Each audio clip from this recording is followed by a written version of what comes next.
Après le match contre le Malawi, j'ai dit que j'étais pleinement satisfait de la performance collective et bien sûr des performances individuelles pour ceux qui sont ressortis de ce match. Vous savez que j'ai toujours un peu de peine parce que ça peut être interprété de différentes façons, de mentionner des noms en particulier. Simplement, il faut saluer et tirer un grand coup de chapeau à Abdelkarim Bahadi pour sa première sélection. Et puis, comme je l'ai fait personnellement, je tiens à remercier Jamel Selami parce que c'est le travail de collaboration qu'on effectue depuis plus de 3 ans maintenant. J'ai la chance d'avoir des gens très très compétents qui m'entourent. Et c'est ce qui permet d'arriver à ce résultat, de bien jauger si un joueur peut être capable ou non de jouer pour l'équipe nationale et surtout s'il a un avenir avec cette équipe nationale. Donc il n'était pas question d'emmener des joueurs qui viennent et puis qui repartent immédiatement simplement pour combler ou pour boucher un trou pour ce match. Tous ceux qui sont venus, déjà les joueurs offensifs qui étaient des locaux, sont ceux qui ont gagné le CHAN en 2018. Donc c'est pas un hasard. Et puis concernant les autres prestations individuelles, je ne vais pas les nommer individuellement, mais collectivement, c'était un voyage difficile. J'étais ravi, même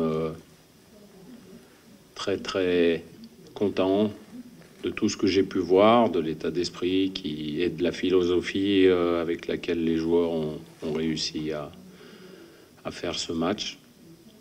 On a eu l'impression que c'est comme si on travaillait ensemble depuis pas mal de temps, alors que pour certains, c'était la première fois.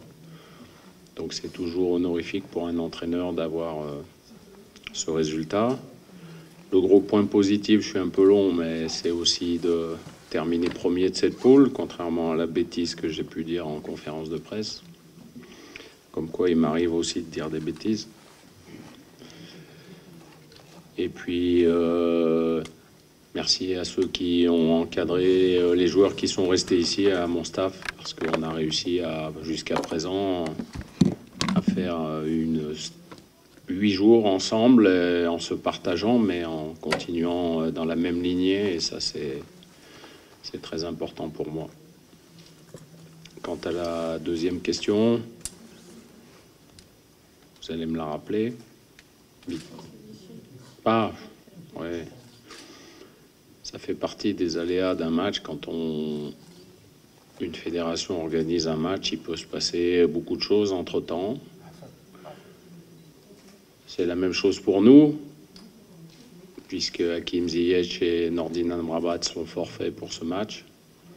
C'est les aléas du football, c'est la période qui est un peu délicate. On est au mois de mars, les quarts de finale de la Champions League approchent pour les meilleurs joueurs de la planète, on va dire, donc, dont Hakim Ziyech fait partie. Voilà, il y a des intérêts de club, il faut faire attention de tout ménager, parce que il y aura des matchs cruciaux à titre personnel pour Hakim, pour Nordin aussi, qui en Arabie Saoudite, il y a un match la semaine prochaine très important pour le titre de champion entre Al Hilal et Al Nasser. Donc voilà, c'est le foot, c'est pour ça qu'on ratisse large et qu'il faut toujours avoir de quoi parer à toute absence, même quand elle concerne les meilleurs joueurs. Et je pense que l'Argentine a un palmarès assez suffisamment éloquent pour déjà être ravi de jouer ce match, qui reste un match de prestige. Que Lionel Messi ne soit pas là, bien sûr, c'est regrettable. On le regrette également, puisque ça aurait été un match fabuleux contre lui, mais le match sera tout autant difficile sans lui. Comme je le disais, ça fait partie des aléas du football. Les blessures, c'est pour chaque entraîneur la même chose. Semaine après semaine, on peut être confronté à ce genre de choses. Et on a suffisamment de joueurs de qualité pour pouvoir parer à ces absences. Ce que je peux vous dire, c'est que demain sera aligné, en mon intime conviction, la meilleure équipe possible qui puisse affronter l'Argentine, parce que c'est un match où, comme tout match international, qu'il soit officiel ou non officiel, il faut obtenir des résultats et surtout on se sert de ces rencontres comme expérience. C'est un match du calibre de ceux de la Coupe du Monde, contre le Portugal, contre l'Espagne. Voilà, ça permet de grandir. Vous vous rappelez de cette aventure de Coupe du Monde. On a fait de très très bonnes choses, mais au final on a été, peut-être par manque d'expérience, par des décisions peut-être contraires, mais le résultat est le plus important. Donc on ne s'est pas qualifié pour le deuxième tour, malheureusement, mais voilà, ça permet de grandir. Peut-être que l'absence de Coupe du Monde pendant 20 ans a été préjudiciable. Une nation qui réussit à se qualifier régulièrement pour les Coupes du Monde, forcément, elle a plus d'expérience, elle peut gérer les matchs comme ceux de demain avec un recul différent. Nous, on va y aller avec notre générosité, avec notre talent, mais aussi parfois avec notre fougue qui parfois crée des inconvénients. Mais c'est le football, il faut encore qu'on progresse. On a 3 mois pour tout régler, pour faire la meilleure sélection possible. Et bien sûr que les fins de championnat, les prestations individuelles, la prestation de demain, le match qui a eu lieu vendredi au Malawi servent à un entraîneur, à un staff pour sélectionner ceux qui, collectivement, seront le plus amènes à emmener le Maroc le plus loin possible dans cette CAN 2019. Je pense que je viens de développer une réponse qui c'était pas vraiment la même question, mais le développement s'en rapproche. C'est pour acquérir de l'expérience et puis pour changer un petit peu, parce que se confronter sans arrêt aux mêmes adversaires, à force, on se connaît par cœur. Et ça devient un peu une routine, donc c'est bien de s'exposer à ce genre de football. Le football sud-américain est un football d'énorme qualité, avec des joueurs, même si Lionel Messi sera absent demain, des joueurs exceptionnels, qui ont un petit peu de mal à former une équipe exceptionnelle jusqu'à présent. Donc ça prouve que le collectif est le plus important, madame, en football. C'est la meilleure réponse qu'on puisse faire quand on peut bénéficier de beaucoup d'individualité. L'important, c'est qu'ils s'entendent ensemble et puis qu'ils réussissent à obtenir les meilleurs résultats ensemble. Donc l'Argentine, c'est un grand match. C'est pas la première fois que le Maroc va affronter l'Argentine. Essayons de faire mieux que les autres fois. C'est toujours l'objectif. C'est toujours un plaisir de jouer dans différents endroits, et ces derniers temps, on avait pris plutôt l'habitude de jouer à Casablanca. Donc c'est bien de venir à Tanger. Comme vous le disiez, il y a un public très chaleureux, un public très connaisseur en matière de football. Donc ils seront déjà tous derrière leur équipe, puisqu'on a fait un entraînement, c'était samedi, on était sur le terrain annexe, il y avait déjà beaucoup de monde derrière les grillages. Donc on peut imaginer l'effervescence qu'il y aura demain, et on a besoin de leur soutien, comme à chaque fois. Jusqu'à présent, et depuis mon arrivée, on a toujours bénéficié d'un soutien exceptionnel, et j'espère que demain, il en sera de même, puisqu'on forme... On est tous dans un même projet, c'est-à-dire que le Maroc réussisse les meilleurs résultats possibles. Le problème, c'est que il y a 38 millions de supporters marocains. Il va y en avoir 60% qui ont un avis, 20% un autre avis, 10% encore un autre avis. Mais à un moment donné, il faut qu'il y en ait un qui décide. Et celui qui décide, c'est moi. Voilà. Si vous voulez que je vous réponde d'autres. Je pense que en faisant preuve d'humilité, la Coupe d'Afrique, je connais un petit peu. Puisque si j'ai la chance de diriger le Maroc pour la prochaine Coupe d'Afrique, en football, on ne sait jamais. Hein, vous savez, quand on est entraîneur, c'est jour après jour. Hein. Si j'ai la chance d'être l'entraîneur de cette équipe nationale du Maroc à la prochaine Coupe d'Afrique 2019, ça sera ma 7e consécutive. Donc j'ai un tout petit peu d'expérience pour essayer de faire les meilleurs choix possibles.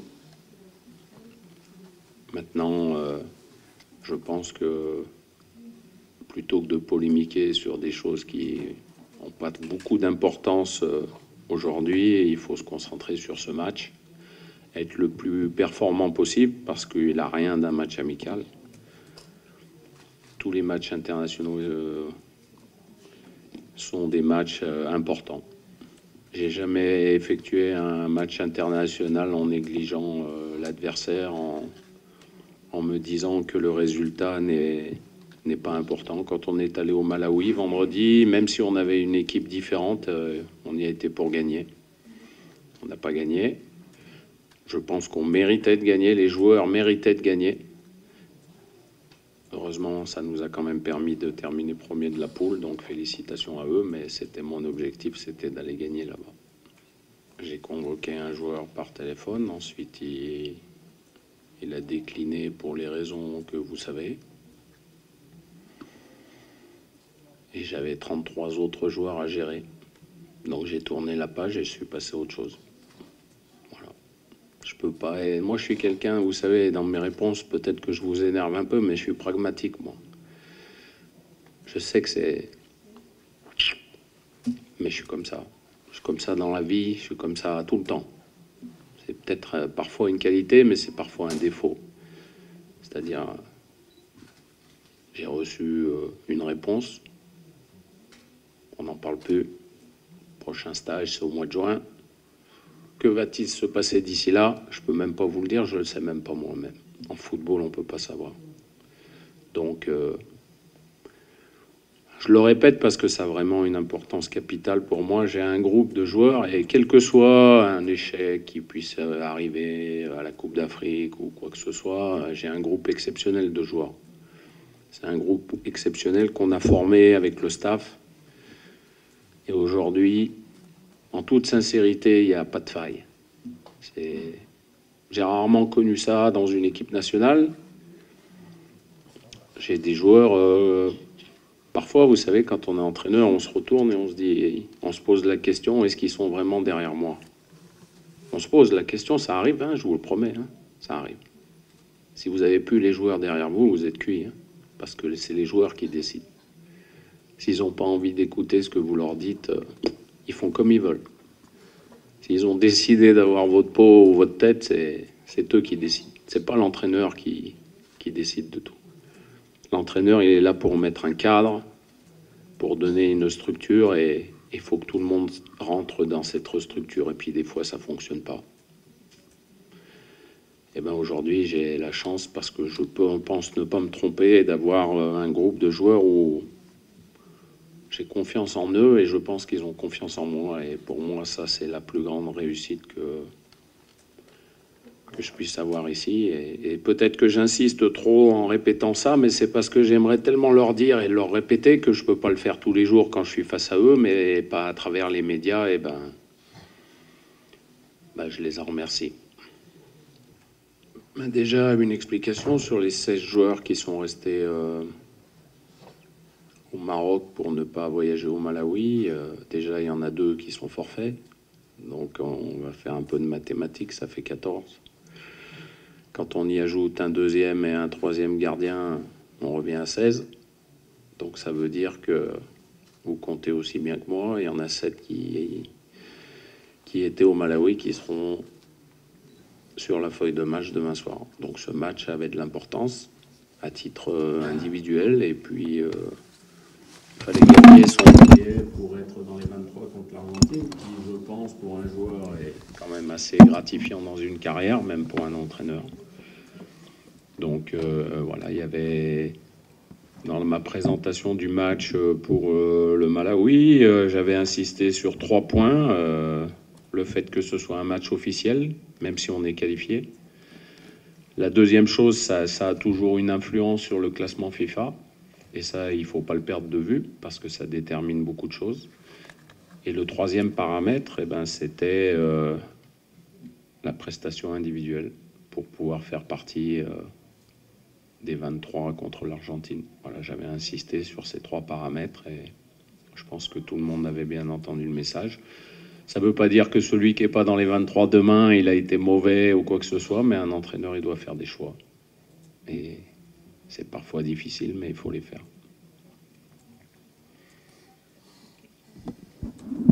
Ah oui, pardon. Je n'ai pas fait exprès de l'oublier. Alors, je pense que je me suis déjà exprimé sur la question et je vais le refaire d'une façon très claire. Déjà, il faut se mettre à leur place. Quand vous recevez certaines offres alléchantes, je pense qu'ils réfléchissent en famille, ils réfléchissent par rapport à leur âge. Donc mon discours, il est toujours le même, c'est je comprends pour les joueurs qui ont encore que quelques années à jouer, mais par contre, je comprends un petit peu moins pour un joueur qui est jeune. Et je vous prends un exemple, quand Ben Sharkey est parti en Arabie Saoudite, pour moi, c'était la plus grosse erreur. Maintenant, moi, je me dois juste de répondre à vos questions et de vous donner mon avis en toute franchise. Mais après, c'est pas moi qui décide, c'est les joueurs qui décident. Ils ont des familles et ils ont un entourage. Et il y a plein de choses qui font que ma petite parole, elle compte pas beaucoup. Donc, mais ceux qui ont plus de 30 ans, ils vont d'abord dans des championnats qui aujourd'hui sont de meilleure qualité.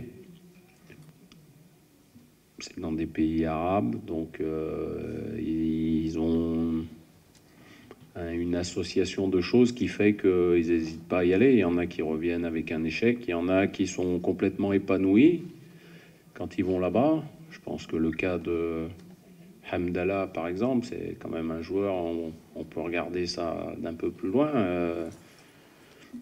Il a l'air très épanoui. Et puis, de toute façon, est-ce qu'il vaut mieux avoir une énorme réussite à Al Nasser en Arabie Saoudite qu'avoir une bonne petite réussite en Norvège comme il était? Voilà, c'est à lui de répondre à la question.